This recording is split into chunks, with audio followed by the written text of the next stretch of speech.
Hola, mi nombre es María Paula Hueso Portilla, soy estudiante del curso Estrategias para la Comunicación Lingüística, sección 71. La clase está impartida por la docente Emi Coyoy y a continuación les voy a leer un texto de Miguel Ángel Asturias, el cual está titulado Cadáveres para la publicidad. Cadáveres para la publicidad. Miguel Ángel Asturias, capítulo 1. Sin un tiro las pistolas recalentadas, humeantes, sin filo los machetes mellados, sin carga las escopetas, no quedaba sino la fuga, y ya fue de pasar y pasar sombras, las mismas caras en otros cuerpos, los mismos cuerpos en otros pies, los pies en otro lugar, en otro lugar, en otro lugar. Sorprendidos a medianoche por tropas armadas hasta los dientes, escapaban en la oscuridad liviana de la madrugada, al final de una batalla en la que las descargas ya no eran de combate, sino de fusilamiento, después de que los mercenarios barrieron con los poblados y sin detenerse en su avance dejaron atrás piquetes de enloquecida limpia del terreno a sangre y fuego. No pudo ser sino por sorpresa, un avance arrollador por rutas ferroviarias ocultas entre bananales. Pero tampoco hubieran podido ser frente en plan de guerra, campesinos sin más armas que sus herramientas de trabajo. ¿Cómo oponerse al invasor? Era el avance de unos soldados sin patria, hambrientos de botín y criminales a los que se les brindaba la oportunidad de saciar sus instintos en hombres indefensos, de saciar sus apetitos en mujeres honestas. Y allá va la columna de prisioneros, sin delito, entre los insultos y golpes de la soldadesca aquilada, que cuando le es insoportable oír andar gente que era dueña de su tierra, lo suprime rociándolos de plomo, que para eso les entregaron las armas, que vomitaban millares de balas. Por grupos, ya diezmados, algunos alcanzan a llegar a los barracones que han destinado para concentrarlos. «No somos delincuentes», se oyen aún las voces de algunos hombres enteros. «Qué delito de ser parte de un sindicato».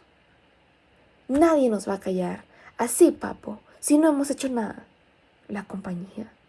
«Fuera a exigir lo que legalmente nos correspondía, jamás faltamos a nuestros deberes».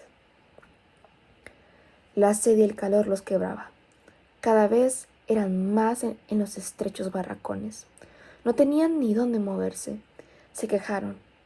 El oficial que les oyó no dijo mucho. Espérense, un ratito que lueguito va a empezar la fiesta. Ahora están muy apretaditos, pero ya dentro de un ratito». Y al ver que arrastraban entre varios soldados a un negro que se les oponía resistencia, ordenó: «No gasten energías, muchachos, ahí mismito». Y ahí mismito doblaron de un tiro al negro Benavén. No se desplomó enseguida. Los impactos lo hicieron saltar, y a los saltos rodaron por tierra 2 o 3 de los guardias que lo traían atado de los brazos. Y la sangre no corrió de inmediato sobre su cuerpo de ébano caliente. Se le fue tiñendo primero la camisa por el codo y luego el pantalón por la entrepierna. La hora de prisioneros crecía. Algunos llegaban con sus extraños vestidos de trabajo igual que buzos. Los despegaron de las máquinas con que regaban veneno contra la cigatoga. Olían a bananal, a calor bananal. Pero junto a estos cubiertos de cascos, anteojeras, guantes y grandes botas de hule, junto a estos pocos que sí antojaban soldados de un ejército moderno, estaban los desnudos, los que solo llevaban un pantaloncito y las piernas al aire, desnudos y yemosos del color del mismo paludismo. En Pico de Gallo bigotudo juntaban los labios para aprovechar el cigarrillo hasta el último chupón. Y era fuego y ceniza lo que fumaban. Serían 100, serían 200, serían 300. Eran muchos. Ráfagas y ráfagas de ametralladoras, gritos, alaridos, silencios inquietantes y nuevas masas humanas, sangrantes, golpeadas, aterrorizadas y amontonadas en los barrancones como ganado. «No sé cómo dar muerte a tanta gente junta. Hay que fusilarlos por grupos, mi coronel, y si empezamos, que sea luego, nos puede agarrar el tiempo». «Es lo que me temo, mi comandante, que si los separa por grupos nos coja el tiempo. Acuérdese que hay que enterrarlos. Allí donde están hay que acabar con ello. Separados por grupos habría que abrir zanjas por todos lados, y eso le va a dar mucho trabajo. Sí, mi coronel, en eso ya había pensado yo, en que hay que enterrarlos. ¿Y más o menos cuántos serán? Allí tiene, señor, las listas de los sindicatos, y de estos no se han ido muchos, y los que se fugaron la pagaron. Se le encargó dar cuenta con los prófugos al mayor Pacay.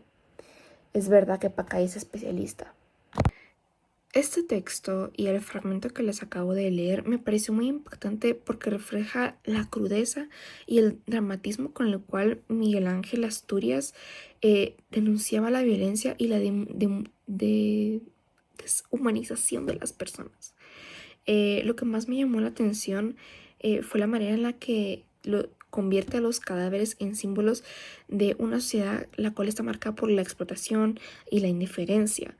Esta obra es muy valiosa porque nos invita a reflexionar sobre la dignidad humana y la forma en que la publicidad y los discursos oficiales pueden ocultar o manipular la realidad, y que es algo que tiene mucho que ver con nuestra situación actual, donde los países con más ingreso, con más poder económico, las potencias mundiales, tratan de ocultar las atrocidades que cometen contra países menos afortunados, y cambian todas las noticias, intercambian las historias y deshumanizan a la gente.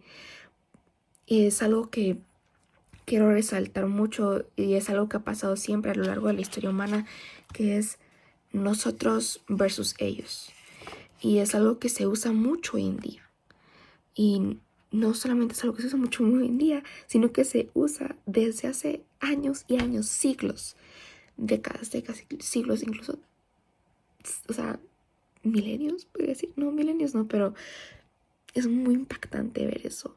Y es, hasta cierto punto, un texto timeless. No, y con timeless me refiero a que no es como particular de un tiempo. No importa la época que sea, siempre va a razonar con algo que esté pasando en el mundo. Y siento que eso es algo muy interesante, que es lo que podemos ver en el texto. Y en lo que leí, o sea, ustedes solamente vieron un fragmento. Yo leí todo y realmente es impresionante cómo no han cambiado las cosas. Las 3 palabras que escogí del fragmento fueron las siguientes, porque me parecieron muy relevantes. Y es cadáver.